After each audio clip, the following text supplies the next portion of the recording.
अपनी अपनी एक हाइट होती है, चाहे वो आपका जिम हो, वेयर हाउस हो, वेडिंग हॉल हो, गोडाउन हो या फिर कोई मॉल हो। इन सभी बिल्डिंग की हाइट डिफरेंट डिफरेंट होती है। पर जहां तक बात आती है आपके घर की, तो उसकी स्टैंडर्ड हाइट कितनी होती है और आपको हाइट कितनी रखनी चाहिए जिससे कि आगे चल के आपको दिक्कत ना हो। क्योंकि देखिए दोस्तों, घर की हाइट ऐसी चीज होती है जिसे कि आप बार बार तो नहीं बदल सकते हैं। तो इसी वजह से शुरुआती वक्त में अगर आप इसकी जानकारी लेंगे तो आगे चल के आपको कोई भी ज्यादा दिक्कत नहीं होगी। तो इस वीडियो में हम जानेंगे कि क्या बिल्डिंग की स्टैंडर्ड हाइट होती है, कौन सी हाइट आपके लिए सबसे ज्यादा बेस्ट रहेगी, क्या इसके फायदे होते हैं, क्या इसके नुकसान होते हैं। इन सभी चीजों के बारे में हम इस वीडियो में देखेंगे।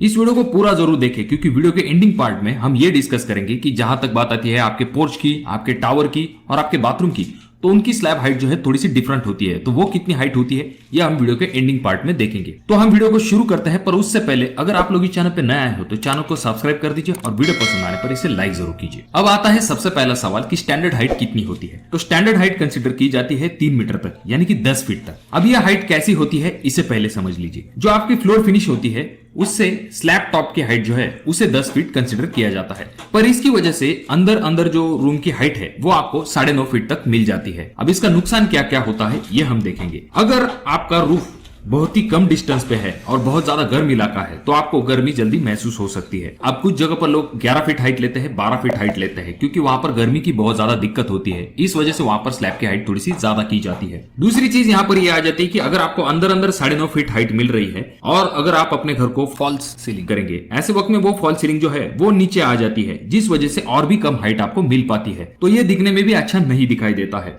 तो ये दूसरा डिसएडवांटेज हो जाता है जब आप कम हाइट रखते हैं ऐसे समय में। तीसरी इंपॉर्टेंट चीज ये हो जाती है कि अगर आपकी सीलिंग की हाइट कम है, ऐसे वक्त में आप उसे वापस से चेंज नहीं कर सकते हैं। और चौथा डिसएडवांटेज कम हाइट रखने का ये होता है कि अगर 10-20 साल बाद जब आपके रोड की लेवल ऊपर चली जाती है और आप सोचते हैं कि आपको थोड़ी सी घर की हाइट बढ़ा लेनी है, ऐसे वक्त में आप जो है फर्श को चेंज करवाते हैं या फिर स्टाइल के चलते आपको फर्श के ऊपर फर्श लगवानी होती है। तो वहां पर दिक्कत यह हो जाती है कि ऑलरेडी फॉल्स सीलिंग की वजह से आपके घर की हाइट नीचे आ चुकी है और वापस से अगर आप नीचे से भी टाइल की हाइट ऊपर लेते हैं, ऐसे वक्त में और भी कम डिस्टेंस आपको मिल पाता है। यहाँ पर इतने बड़े जब रूम आ जाते हैं, फॉर एग्जांपल के लिए ये जो रूम है इसका साइज है 16 फीट बाय 16 फीट। तो यहाँ पर अगर हाइट कम है, ऐसे वक्त में ये दिखने में अच्छा नहीं दिखाई देता। मान के चलिए अगर आप कोई वेडिंग हॉल में जाते हैं और उसकी हाइट बहुत ही कम है, ऐसे वक्त में वो हॉल जो है वो दिखने में इतना बड़ा दिखाई नहीं देता है। तो ये सब डिसएडवांटेज आ जाते हैं जब आपकी हाइट कम होती है 10 फीट से ऐसे समय में। अब देखिए, हाइट बढ़ाते समय आपको कुछ चीजें जरूर ध्यान में रखनी चाहिए। सबसे पहली चीज ये आ जाती है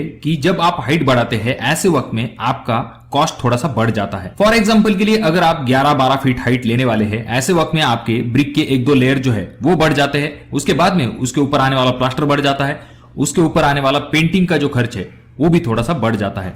तो ये चीज आ जाती है दोस्तों। हालांकि इतना ज्यादा खर्च नहीं होगा पर डेफिनेटली कॉस्ट तो थोड़ा सा बढ़ता ही है। अब बात करते हैं दूसरे इंपॉर्टेंट पॉइंट की। जब भी आप हाइट बढ़ाते हैं तो आपको ये चीज जरूर कंसीडर करनी है कि नंबर ऑफ स्टेप जो है वो आपकी थोड़ी सी बढ़ जाएंगी। इसके लिए आपको स्पेस थोड़ा सा ज्यादा चाहिए होगा। तो अब आपके दिमाग में ये सवाल आया होगा कि हाइट हम आखिर कितनी रखें। तो ये चीज जरूर ध्यान में रखिए कि आपके ठेकेदार को आपको ये चीज जरूर बतानी है कि जो फर्श का टॉप होगा और स्लैब का बॉटम होगा, इन दोनों के बीच का डिस्टेंस आपको कम से कम 10 फीट तक मिलना चाहिए। अगर आप 11 फीट हाइट लेने वाले हैं तो इसके बारे में भी आपको ठेकेदार को एक बार जरूर बता लेना है। आपको ये चीज जरूर ध्यान में रखनी कि जो आपकी सीलिंग की हाइट होगी वो आपको मिनिमम 10 फीट मिलनी चाहिए। 11 फीट या फिर 12 फीट आप अपने कंफर्ट के हिसाब से ले सकते हो, पर यह चीज जरूर ध्यान में रखिए कि 9.5 फीट से अगर आपकी छत की हाइट कम होती है, ऐसे वक्त में आपको बहुत सारी दिक्कतें हो सकती है, क्योंकि छत की हाइट जो है वो आप बार बार तो नहीं चेंज करवा सकते हैं। तो इस वजह से आप अपने छत के लिए कितनी हाइट लेना पसंद करेंगे, कमेंट बॉक्स में कमेंट जरूर कीजिए। अब बात करते हैं कि कुछ जगह पर आपकी स्लैब की हाइट थोड़ी सी कम आपको मिलती है। सबसे पहला पॉइंट आ जाता है जो कि है पोर्च के रिलेटेड।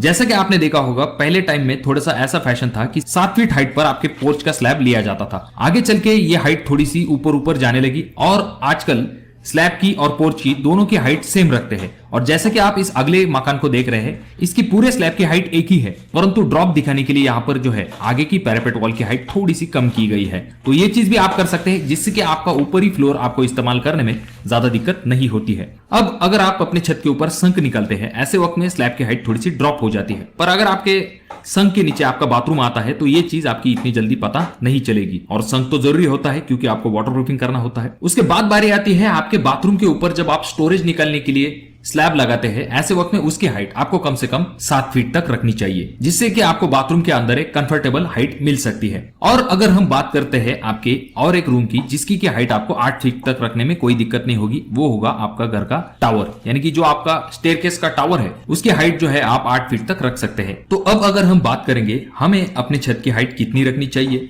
जैसा कि हमने देखा है कम हाइट रखने के बहुत ज्यादा नुकसान है। ऐसे वक्त में आपको ये चीज जरूर ध्यान में रखनी है कि कमरे के अंदर का जो मेजरमेंट है वो आपको कम से कम 10 फीट तक मिलना चाहिए। 11 फीट जो है आप अपने स्लैब की हाइट रख सकते हैं, ये कंफर्टेबल हाइट है। ऐसा नहीं कि इसकी वजह से आपको बहुत ज्यादा खर्च बढ़ेगा, आप अपने हिसाब से 10 फीट या फिर 11 फीट तक हाइट जो है उसे रख सकते हैं। पर ये चीज जरूर ध्यान में रखिए कि 9.5 फीट से कम आपको आपके छत की हाइट जो है उसे नहीं रखना है, जिससे कि आगे चल के आपको दिक्कत हो सकती है। तो दोस्तों ये था आज का वीडियो। अगर आपको ये वीडियो अच्छा लगा हो तो जरूर इसे लाइक कर दीजिए।